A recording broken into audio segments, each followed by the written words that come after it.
The NBA is back, Teddy. We finally get over this reprieve of a couple days off to get ready for Saturday and Sunday playoff basketball all day long. Take a look at the first game they have here. Better get your passports out, folks. Magic head north to take on the Raptors. The Magic right now currently sitting as an 8.5-point dog. Total 212.5 money line split, 315 and minus 400.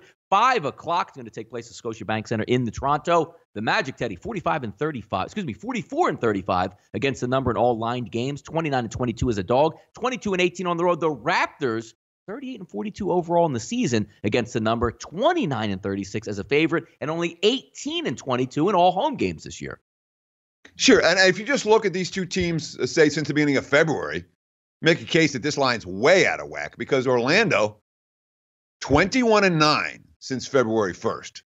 But prior to that date, they were number 16 in the NBA in defense efficiency.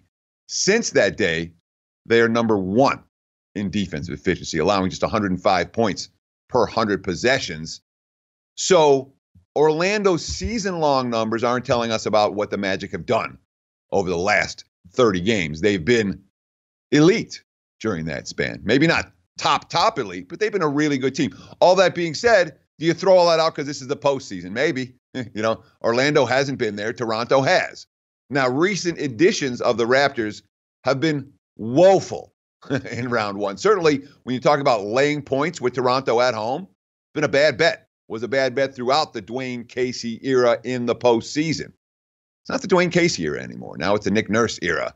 And, of course, when we look at this Raptors squad, a couple of key guys, veteran guys, playoff veteran guys like Marc Gasol and Kawhi Leonard that weren't on that team last year that could give them a big boost. And, of course, Nick Nurse, now the head coach for Toronto instead of Dwayne Casey. So it'll be at least a different approach for the Raptors this time around. You say, how's this game going to play and how's this series going to play? My mind, a lot of it has to do with bench versus bench. We're going to talk about the starters plenty, but the Raptors' greatest strength has been their depth. They go 10, 11, 12 deep. They have all year. We saw it the other night with everybody sitting. They won by 20 anyway.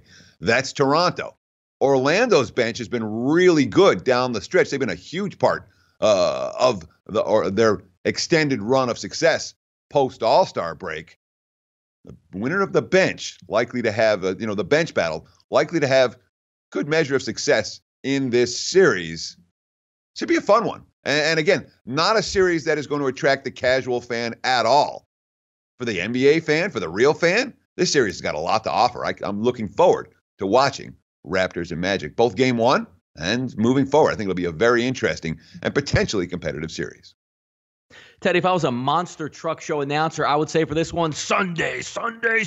Oklahoma City heads to Portland. Yes, on Sunday. Thunder currently sitting at +3 right now. Teddy, if we take a look offshore, SBRodds.com, again, can't get enough of this. Taking a look, they actually opened this line at 4, now sitting back at 3, a total of 225 in this game. 3:30 p.m. Eastern Time, ABC live from the Moda Center in Portland, Oregon. The Thunder, 42 and 40 against the number on the season this year. 12 and 7, however, against the spread as a dog. But how about this one, Teddy? These are always my favorite ones. The odds that we use that have no bearing on this game. 1 and 9 against the number on Sundays. Portland, 45 and 37 against the number on the season. 31 and 20 as a favorite, and 24 and 17 against the spread at home this year.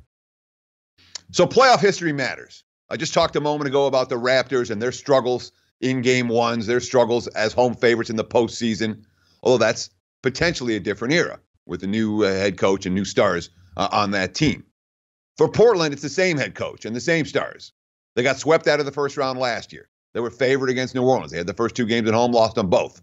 They were swept out of the first round the previous season as well. It's mental here for Portland right now, and the market's reacting to that a little bit. And more than mental, let's not forget, Blazers had a big 3. Lillard, McCollum, Nurkic. Well, McCollum hurt. He's back now. Will he be 100%? We'll see. Nurkic, not going to come back. And that's an impact injury when you look at his replacement. Yeah, we'll see some Zach Collins here.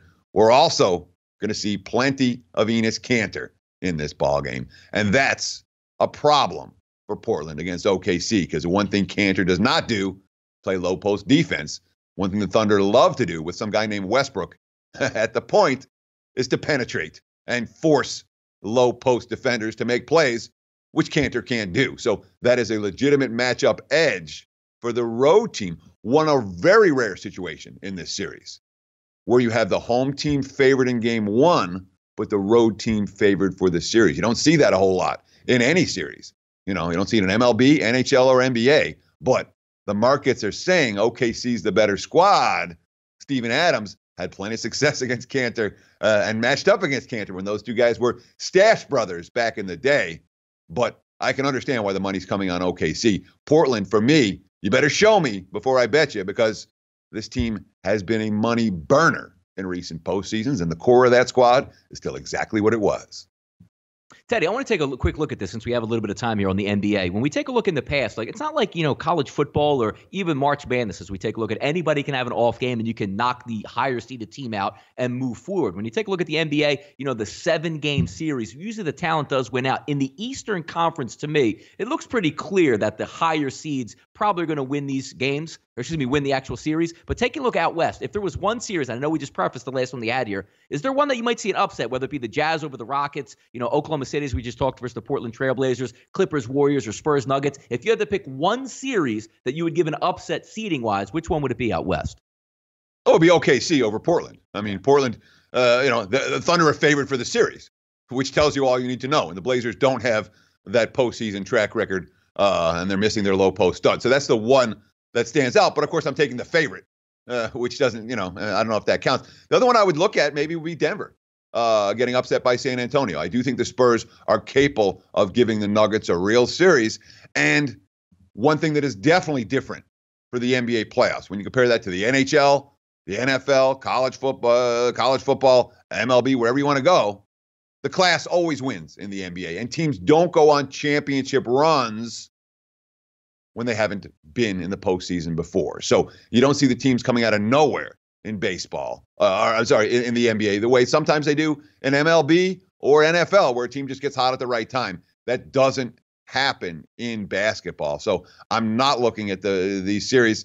I would expect at least 6, if not 7, of the favorites to get out of the first round. We're not going to see that in the NHL. You never see that in MLB. You never see that in NFL. That's unique to the NBA.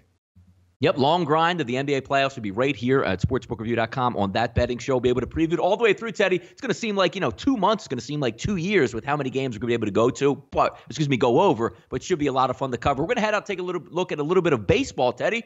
Brew Crew head out to L.A. to battle the Dodgers. If we take a look at the lines now, the Dodgers favored -145, total of 8. It's going to be Urias on the mound versus Burns.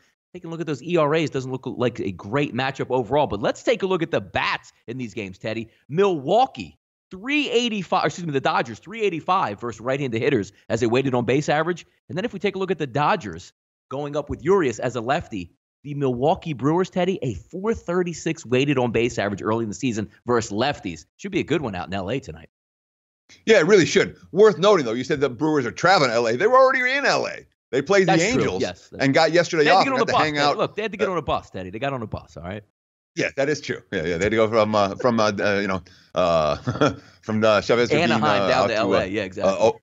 To Orange County. But they didn't fly back east like the Dodgers did. So it's actually a rare situation where the travel actually helps the road team. It's a better travel spot for the road team than the home team in a bad series in Anaheim. First time the Brewers have been swept in a 3-game set since last July. Obviously cooled off a fair bit after that red hot start. And, of course, they lost Travis Shaw yesterday. He got a bruised right hand. He was hit by a pitch in the second inning. Doesn't like he's going to go. The rookie, Corbin Burns, made 30 appearances for Milwaukee last year. He struggled his first 2 starts. Really, the issue has been dingers, but 18 strikeouts in 10 innings of work. Here's a quote from Brewers manager Craig Counsell. Corbin is a starter for us. We made that commitment. He was in the bullpen last year. There are a lot of ingredients there for success. It's our job to help him get there. All that being said, he's not a trustworthy hurler tonight. Of course, that Brewers bullpen is pretty good behind him. You talked about Urias and this is a guy who says reconstructed left shoulder. He's not going deep into ball games at all. And we saw that Dodger bullpen get lit up again. And Urias got lit up his last start in Colorado. Couldn't make it out of the 4th inning there. I'm not excited about the Dodgers as chalk in this game. It'd be Brewers or pass for this better. And you might want to take a look at the over, although Depends on, that Milwaukee bullpen comes in and shuts things down. That's never good for over bettors unless the game went over already.